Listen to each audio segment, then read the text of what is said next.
how much you have deviated. And I think it is very, very important for people today to actually point out the remarkable levels of deviation. Sorry, Hindi. So I'll just say this, I'm sorry, this is the strange thing about my generation of people. गपशप हिंदी उर्दू में करते हैं लोग, but पढ़ाई लिखाई की बात होती है तो अंग्रेजी में शुरू हो जाता है. Like, it's an automatic switch that goes on, and I don't know what it is. But I'll say a few more things. There's certain things I have to say, but let me come back to this point. My point is this is one of the moral issues of our times. If people do not have the spine to stand up and say that this is wrong, that's a serious commentary on our humanity. In the media, in WhatsApp groups, I don't see it happening. People tell me they're scared. It's not okay to be scared. It is just not okay because it just compounds the problem. It just नहीं बोल के मरोगे, मर के बोलो, मर के भी बोल के मरना है तो शिक्षा बोल देना चाहिए. Okay, now since this is the month of Ramadan, and I am conveying this simply in a community spirit. Okay, and I must speak about Islamophobia because it's rife all across the world. Right? I often get these vicious messages about what's going on. So let me just say a bit about Islamophobia. दोनों तरह की जो नफरत है इस वक्त बहुत ज्यादा उरूज पर है, बहुत ज्यादा पीक पर है. उरूज भी नहीं, उर्दू वर्ड पीक है. एंटीसेमिटिज्म और इस्लामोफोबिया, दोनों किस्म की नफरतें बहुत मिलती जुलती हैं दूसरे से. Okay, anti-Semitism is the hatred of the Jew. It arises from the mid-19th century. Okay, I've been discussing with a lot of my students Hannah Arendt. Okay, Arendt is a Jewish writer. Let us not forget that. I have been reading her Jewish writings. Okay, the remarkable thing about Arendt, the point that Arendt makes, is that if a Jew is attacked on the basis of being a Jew, the Jew must necessarily respond on the basis of being a Jew. Okay, मुझसे कितने लोगों ने कहा when I was a student on this campus, my ABVP friends, stop thinking of yourself as a Muslim. मैंने कहा कि you will come and target me as a Muslim and then tell me don't think of yourself as a Muslim. It's quite remarkable. It's ironical to actually make this kind of statement. But let me come back to the whole question of anti-Semitism. In the late 19th century, the reason why anti-Semitism emerged is because the Jewish identity was in this anomalous position between nation states. That is why the hatred of the Jew arose. An anomalous positioning, this idea that the Jews provide the finance for governments and all of that. Notions of conspiracy theories. The idea of the Dead Sea Scroll, not the Dead Sea Scrolls, the Protocol of the Elders of Zion. Okay, this is how anti-Semitism arose. My point is that at this time, when we are witnessing the rise simultaneously of anti-Semitism and Islamophobia, both these forms of hatred are very similar to each other, and both forms of hatred have everything to do with the nation state. It is in terms of the nation state's inability to understand how to deal with this particular identity that this hatred emerges. So let me make a differentiation between anti-Semitism and Islamophobia. My point is very simple. Anti-Semitism arises because of the anomalous positioning of the Jewish identity between nation states.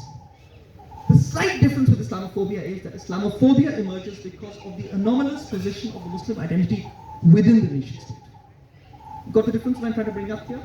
It's basically a question of between and within.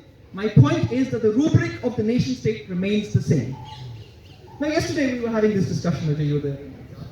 And all these fancy academic frameworks that I so detest, post-colonial theory, decoloniality, I am amazed that the more there is a contestation with Europe, the more Europe you have in the form of nationalism and the nation state.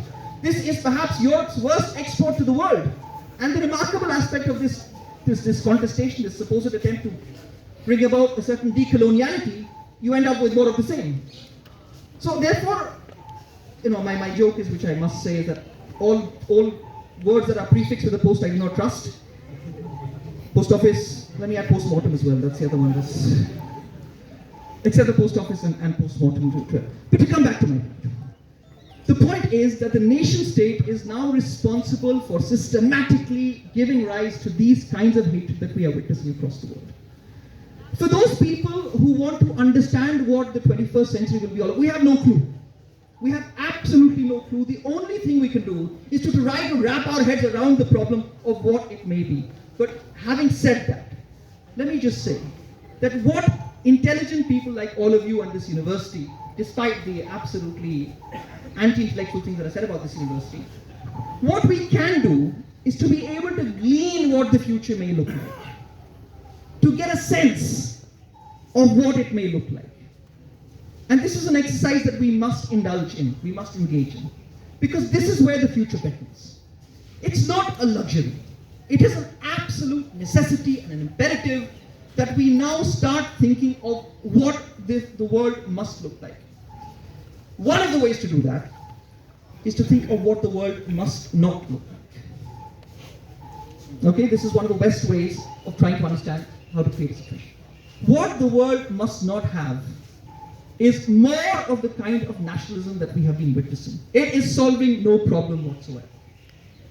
The great British historian Eric Hobsbawm famously said that the historian is the poppy grower to nationalism. Nationalism is a narcotic. It's a nasha.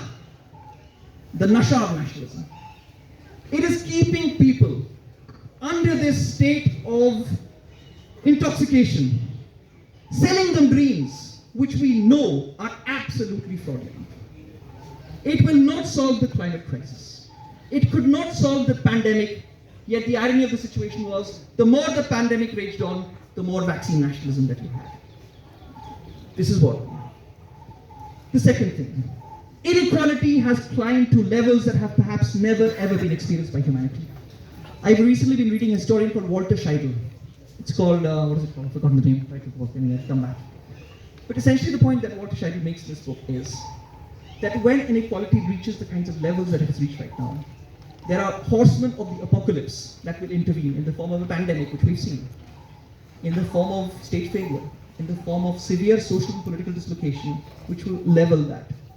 Our politics has not been able to keep this inequality in check. And therefore, to envision what a future world will look like, it is important to do, as I said, do at least these two things. And there's a long list that I have, but I've got to end now. The whole idea of nationalism, it solves nothing. Secondly, the whole question of inequality. Okay, it's rising to levels that are simply unsustainable.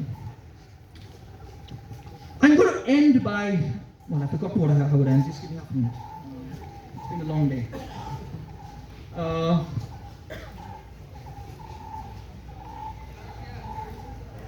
Okay, in terms of the notion of the political and the apolitical, I often feel, and I say this perhaps because I'm a political scientist, I often feel that politics is an extremely creative activity. It's an activity that actually rearranges things. Now, what does the apolitical do? It takes out of the realm of contestation everything that is amenable to being contested. Okay, so technology, for example, ideas of the national interest, you can't challenge those ideas. And therefore, for young people, I would encourage you to think, out of the box is cliche, but certainly creatively, think politically creatively. Because for far too long, what we have been witnessing is a subjugation and subordination of the political to the economic. 1992 ago, that's 32 years ago, that famous slogan, Bill Clinton's campaign, it's the economy stupid. Well, I would like to add, it's not the economy stupid, it's politics idiot. The word idiot means someone who is unaware of the political public. Okay? Final point. I must make this point. In April 1994, 30 years, we had the Rwanda genocide.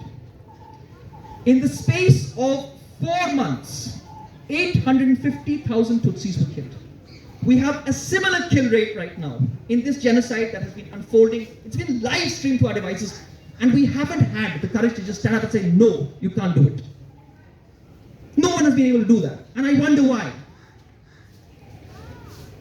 Next year, 1995, you had Srebrenica.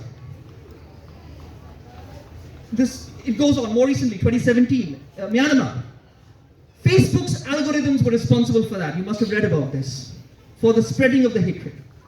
My point is that when the Nazi Holocaust happened, the world said never again. That refrain is so futile, because yet again, we are witnessing the same thing.